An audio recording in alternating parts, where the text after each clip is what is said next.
ನಮಸ್ಕಾರ ಸ್ನೇಹಿತರೆ. ಧನಸ್ಸು ರಾಶಿ ಚಕ್ರದ 9ನೇ ಮಗು, ಅಗ್ನಿಯ ಮಗ, ಜ್ಞಾನ ಮತ್ತು ಸ್ವಾತಂತ್ರ್ಯದ ಸಂಕೇತ. ನೀವು ನಿಮ್ಮ ಅಧಿಪತಿ ಗುರು ಅಂದರೆ ಧರ್ಮ, ಶಿಕ್ಷಣ, ಪ್ರಯಾಣ, ಸತ್ಯ, ಆಶಾವಾದ ಮತ್ತು ಗುರುತ್ವದ ಕಾರಕ. ನೀವು ಬಿಲ್ಲುಗಾರ ಇದ್ದ ಹಾಗೆ, ಗುರಿ ಇಲ್ಲದೆ ನೀವು ಬದುಕೋದೇ ಇಲ್ಲ. ಯೌವನದಲ್ಲಿ ನೀವು ಸತ್ಯ ಮಾತಾಡಲೇಬೇಕು ಅಂತ ಇರ್ತೀರಾ. ನೇರವಾಗಿ ಹೇಳಿದರೆ ತಪ್ಪೇನು ಅನ್ನೋದು ನಿಮ್ಮ ಸ್ವಭಾವ. ನೀವು ಟೀಚರ್, ಪ್ರೊಫೆಸರ್, ವಕೀಲ, ಪ್ರಯಾಣಿಕ, ಧಾರ್ಮಿಕ, ಗುರು ಆಗಿರ್ತೀರ. ನಿಮಗೆ ಹೊಸ ವಿಷಯ ಕಲಿಯೋದು, ಹೊಸ ಊರು ನೋಡೋದು, ದೊಡ್ಡ ಕನಸು ಕಾಣೋದು ತುಂಬ ಇಷ್ಟ. ನೀವು ಆಶಾವಾದಿ, ಎಲ್ಲ ಸರಿಯಾಗುತ್ತೆ ಅಂತ ಹೇಳ್ತೀರಾ. ಆದರೆ ಧನಸ್ಸು ರಾಶಿಯವರೇ, ಈ ಸತ್ಯ, ಈ ಸ್ವಾತಂತ್ರ್ಯ, ಈ ಪ್ರಯಾಣದ ಜೀವನ 60 ವರ್ಷ ದಾಟಿದ ಮೇಲೆ ಹೇಗಿರುತ್ತೆ? ಗುರು ನಿಮಗೆ ಯಾವ ಶುಭ ಫಲ ಕೊಡ್ತಾನೆ? ಯಾವ ಸವಾಲು ತರ್ತಾನೆ? ನಿಮ್ಮ ಮಾತು ಮತ್ತು ಪ್ರಾಮಾಣಿಕತೆ ವಯಸ್ಸಾದ ಮೇಲೆ ತೊಂದರೆ ತರುತ್ತಾ? ಸಂಪೂರ್ಣ ಮಾಹಿತಿಯನ್ನು ಈ ವಿಡಿಯೋದಲ್ಲಿ ತಿಳಿಸಿಕೊಡ್ತೀನಿ. ಕೊನೆಯವರೆಗೂ ಸ್ಕಿಪ್ ಮಾಡದೆ ನೋಡಿ. ಅದಕ್ಕೂ ಮುನ್ನ ನೀವು ಧನಸ್ಸು ರಾಶಿಯವರಾಗಿದ್ದರೆ ವಿಡಿಯೋಗೆ ಲೈಕ್ ಮಾಡಿ. ಹಾಗೆ ನೀವಿನ್ನೂ ನಮ್ಮ ಜ್ಯೋತಿಷ್ಯ ದರ್ಶನ ಚಾನಲ್ಗೆ ಸಬ್ಸ್ಕ್ರೈಬ್ ಆಗಿಲ್ಲ ಅಂದರೆ ಈಗಲೇ ಸಬ್ಸ್ಕ್ರೈಬ್ ಮಾಡಿ. ಹಾಗೆ ಪಕ್ಕದಲ್ಲಿ ಬರೋ ಬೆಲ್ ಐಕಾನನ್ನು ಕ್ಲಿಕ್ ಮಾಡಿ. ನಿಮ್ಮ ಸಮಸ್ಯೆಗಳಾದಂತಹ ಸತಿಪತಿ ಕಲಹ, ಪ್ರೀತಿಯಲ್ಲಿ ಮೋಸ, ಭೂಮಿ ವಿಚಾರ, ಕೋರ್ಟ್ ಕೇಸ್, ವ್ಯಾಪಾರ, ಹಣಕಾಸಿನ ತೊಂದರೆ, ಸಾಲಬಾಧೆ, ಸ್ತ್ರೀಯರು, ಗುಪ್ತ ಸಮಸ್ಯೆ, ಹೀಗೆ ಹಲವಾರು ಸಮಸ್ಯೆಗಳಿಗೆ ಶಾಶ್ವತ ಪರಿಹಾರ ಮಾಡಿಕೊಡುತ್ತಾರೆ. ಡಿಸ್ಪ್ಲೇ ಮೇಲೆ ಕಾಣುವ ಗುರುಜಿ ನಂಬರ್ಗೆ ಒಮ್ಮೆ ಕರೆ ಮಾಡಿ. ಮೊದಲು ಧನಸ್ಸು ರಾಶಿಯವರ ಯೌವನ ಹೇಗಿರುತ್ತೆ ಅಂತ ನೋಡೋಣ. ಒಂದು ಮಾತಿನಲ್ಲಿ ಹೇಳಬೇಕಂದ್ರೆ ಸ್ವಾತಂತ್ರ್ಯ ಮತ್ತು ಜ್ಞಾನ. 20ರಿಂದ 50 ವರ್ಷದವರೆಗೆ ನೀವು ಒಂದು ಜಾಗದಲ್ಲಿ ಕೂರೋದಿಲ್ಲ. ಟೂರ್, ಟ್ರಾವೆಲ್, ಕೋರ್ಸ್, ಪುಸ್ತಕ, ಹೊಸ ಬಿಸ್ನೆಸ್, ಯಾವಾಗಲೂ ಓಡ್ತಾ ಇರ್ತೀರಾ. ನೀವು ನೇರವಾಗಿ ಮಾತಾಡ್ತೀರಾ, ಸುಳ್ಳು ಹೇಳೋಕ್ಕಾಗಲ್ಲ ಅಂತೀರಾ. ಇದರಿಂದ ಕೆಲವರಿಗೆ ನೀವು ಒಳ್ಳೆಯವರು, ಕೆಲವರಿಗೆ ಮೊರಟು ಅನ್ನಿಸ್ತೀರಾ. ನೀವು ದೊಡ್ಡ ಕನಸು ಕಾಣ್ತೀರಾ. ವಿದೇಶಕ್ಕೆ ಹೋಗಬೇಕು, ದೊಡ್ಡ ಆಫೀಸ್ ಕಟ್ಟಬೇಕು ಅಂತ ಆಸೆ. ಈ ಸಮಯದಲ್ಲಿ ನೀವು ಹೆಸರು, ಗೌರವ, ವಿದ್ಯಾರ್ಥಿಗಳ ಪ್ರೀತಿ ಸಂಪಾದನೆ ಮಾಡ್ತೀರಾ. ಆದರೆ ಒಂದು ಸಮಸ್ಯೆ, ಅತಿಯಾದ ಆಶಾವಾದ. ಆಮೇಲೆ ನೋಡೋಣ ಅಂತ ಕೆಲಸ ಮುಂದೆ ಹಾಕ್ತೀರಾ. ಆದರೆ ವಯಸ್ಸು 60 ದಾಟಿದ ಮೇಲೆ ಏನಾಗುತ್ತೆ? ಇಲ್ಲಿ ಆಟ ಬದಲಾಗುತ್ತೆ. ನಿಮ್ಮ ದೇಹ ಟ್ರಾವೆಲ್ಗೆ ಸಹಕಾರ ಕೊಡಲ್ಲ. ಮೊದಲು ಪ್ಯಾಕ್ ಮಾಡಿ ಹೊರಡೋಣ ಅಂತಿದ್ದ ನೀವು ಈಗ ಸುಸ್ತು ಅಂತೀರಾ. ಗುರು ವಯಸ್ಸಾದ ಮೇಲೆ ಕಾಲು, ಸೊಂಟ, ಲಿವರ್, ಸಕ್ಕರೆ ಸಮಸ್ಯೆ ತರ್ತಾನೆ.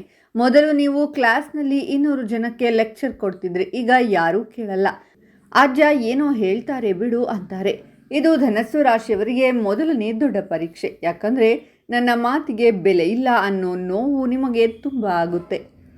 ಆದರೆ ವಯಸ್ಸಾದ ಕಾಲ ಪೂರ್ತಿ ಕತ್ತಲೆ ಅಂತಲ್ಲ. ಧನಸ್ಸು ರಾಶಿಯವರಿಗೆ 60ರ ನಂತರ 4 ದೊಡ್ಡ ಶುಭ ಫಲಗಳು ಸಿಗುತ್ತೆ. ಶುಭ ಫಲ 1, ಗುರು ಮತ್ತು ಜ್ಞಾನದ ದೀಪ. ನೀವು ಯೌವನದಲ್ಲಿ ಕಲಿತದ್ದು ಈಗ 100 ಜನಕ್ಕೆ ಕೆಲಸಕ್ಕೆ ಬರುತ್ತೆ. ಉದಾಹರಣೆ, ನೀವು ರಿಟೈರ್ಡ್ ಆದಮೇಲೆ ಉಚಿತ ಟ್ಯೂಷನ್ ಶುರು ಮಾಡಿದ್ರಿ. 50 ಬಡ ಮಕ್ಕಳು IAS ಡಾಕ್ಟರ್ ಆದರು. ಊರಲ್ಲಿ ಎಲ್ಲರೂ ಗುರುಗಳೇ ಅಂತಾರೆ. ಇದು ಗುರು ಕೊಡೋ ದೊಡ್ಡ ಗಿಫ್ಟ್. ನಿಮ್ಮ ಒಂದು ಮಾತು ಯಾರದೋ ಬದುಕು ಬದಲಾಯಿಸುತ್ತೆ. ಶುಭ ಫಲ 2, ಧಾರ್ಮಿಕ ಯಾತ್ರೆ ಮತ್ತು ಶಾಂತಿ.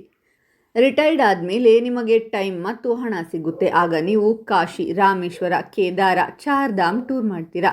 ಉದಾಹರಣೆ, ನಿಮ್ಮ ಅಜ್ಜ 4 ಸಲ 4 ಧಾಮ್ ಹೋಗಿದ್ದಾರೆ. ಅವರ ಅನುಭವ ಹೇಳಿದರೆ ಜನ 2 ಗಂಟೆ ಸುಮ್ಮನೆ ಕೂತು ಕೇಳ್ತಾರೆ. ನಿಮ್ಮ ಆಧ್ಯಾತ್ಮಿಕ ಅನುಭವ ನಿಮಗೆ ಶಾಂತಿ ಕೊಡುತ್ತೆ. ಶುಭ ಫಲ 3, ತತ್ವಜ್ಞಾನಿ ಮತ್ತು ಸಲಹೆಗಾರ.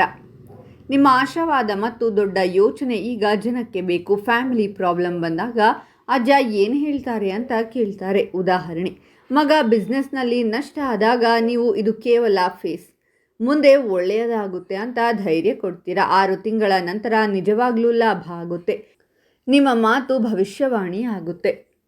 ಶುಭ ಫಲ 4, ಬರವಣಿಗೆ ಮತ್ತು ಪರಂಪರೆ. ವಯಸ್ಸಾದ ಮೇಲೆ ನಿಮಗೆ ಬರೆಯೋಕ್ಕೆ ಟೈಮ್ ಸಿಗುತ್ತೆ. ಆತ್ಮಕಥೆ, ಧಾರ್ಮಿಕ ಪುಸ್ತಕ, ಪ್ರಯಾಣದ ಅನುಭವ ಬರೀತೀರಾ.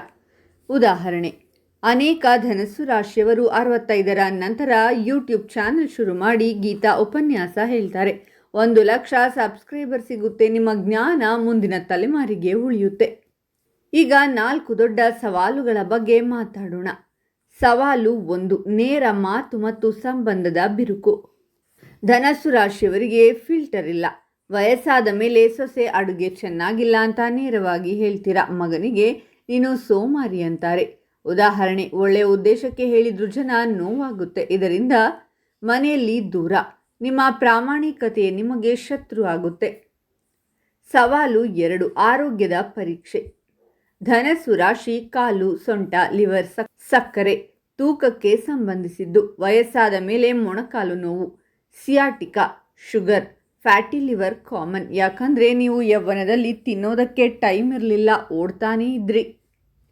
ಸವಾಲು 3 ಅತಿಯಾದ ಆಶಾವಾದ ಮತ್ತು ನಷ್ಟ. ಎಲ್ಲ ಸರಿಯಾಗುತ್ತೆ ಅಂತ ಯೋಚನೆ ಮಾಡಿ ಇನ್ವೆಸ್ಟ್ಮೆಂಟ್ ಮಾಡ್ತೀರಾ. ರಿಟೈರ್ಮೆಂಟ್ ಹಣವನ್ನು ಈ ಬಿಸ್ನೆಸ್ 100% ಗ್ಯಾರಂಟಿ ಅಂತ ಹಾಕ್ತೀರಾ. ಉದಾಹರಣೆ, ಸ್ನೇಹಿತ ಹೇಳಿದ ಸ್ಕೀಮ್ನಲ್ಲಿ 10 ಲಕ್ಷ ಹಾಕಿ ಕಳೆದುಕೊಂಡ ಕೇಸ್ಗಳಿವೆ. ನಿಮ್ಮ ದೊಡ್ಡ ಕನಸು ನಿಮಗೆ ದೊಡ್ಡ ನಷ್ಟ ತರಲಿದೆ. ಸವಾಲು 4 ಪ್ರಯಾಣ ಮಾಡೋ ಆಸೆ ವರ್ಸಸ್ ದೇಹ.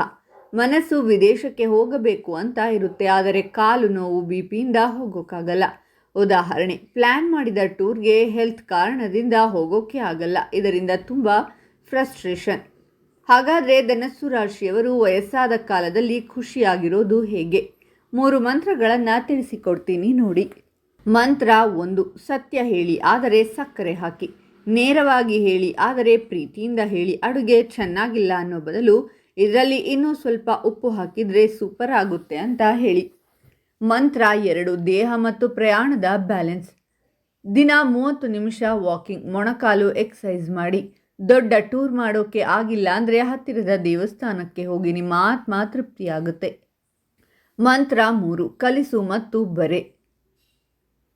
ನಿಮ್ಮ ಜ್ಞಾನವನ್ನು ಯೂಟ್ಯೂಬ್, ಪುಸ್ತಕ, ಕ್ಲಾಸ್ ಮೂಲಕ ಕೊಡಿ. ನನ್ನ ಮಾತಿಗೆ ಬೆಲೆ ಇಲ್ಲ ಅನ್ನೋ ಫೀಲಿಂಗ್ ಹೋಗುತ್ತೆ. ಧನಸ್ಸು ರಾಶಿಯವರೇ, ನೀವು ದೇವರಿಗೆ ಇಷ್ಟವಾದ ಮಕ್ಕಳು. ಯಾಕಂದರೆ ನೀವು ಸುಳ್ಳು ಹೇಳದೆ ಸತ್ಯದ ದಾರಿಯಲ್ಲಿ ನಡೀತೀರಾ. ಯೌವನದಲ್ಲಿ ನೀವು ಜ್ಞಾನದ ಬಾಣ ಎಸೆದ್ರಿ. ವಯಸ್ಸಾದ ಮೇಲೆ ನೀವು ಗುರುವಿನ ದೀಪ ಆಗ್ತೀರಾ. ನೆನಪಿಟ್ಟುಕೊಳ್ಳಿ, ಸತ್ಯ ಹೇಳೋದು ಒಳ್ಳೆಯದು, ಆದರೆ ಅದನ್ನು ಪ್ರೀತಿಯಿಂದ ಹೇಳಿದರೆ ಅದು ಮಂತ್ರ ಆಗುತ್ತೆ. ನಿಮ್ಮ ಜ್ಞಾನ, ನಿಮ್ಮ ಆಶಾವಾದ, ನಿಮ್ಮ ಸ್ವಾತಂತ್ರ್ಯ ಇವೆಲ್ಲ ನಿಮ್ಮ ಆಸ್ತಿ. ಆದರೆ ಅದರ ಜೊತೆಗೆ ಸೌಮ್ಯತೆ ಸೇರಿಸಿದರೆ ನೀವು ದೇವತೆ ಆಗ್ತೀರಾ. ನೀವು ಬೋಧಿಸುವವರಲ್ಲ, ನೀವು ಬೆಳಕು ಹಚ್ಚುವವರು. ನಿಮ್ಮ ಒಂದು ಮಾತು ಕತ್ತಲೆಯಲ್ಲಿ ಇರೋರಿಗೆ ದಾರಿ ತೋರಿಸಬಹುದು.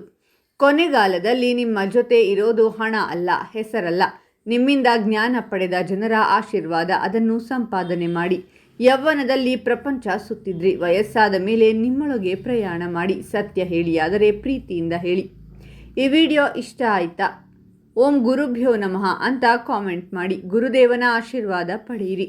ಈ ಮಾಹಿತಿಯನ್ನು ಎಲ್ಲರಿಗೂ ಶೇರ್ ಮಾಡಿ ಮತ್ತು ಧನಸ್ಸು ರಾಶಿಯವರ ಹೆಚ್ಚಿನ ವಿಡಿಯೋಗಳಿಗಾಗಿ ನಮ್ಮ ಚಾನಲನ್ನು ಸಬ್ಸ್ಕ್ರೈಬ್ ಮಾಡಿ.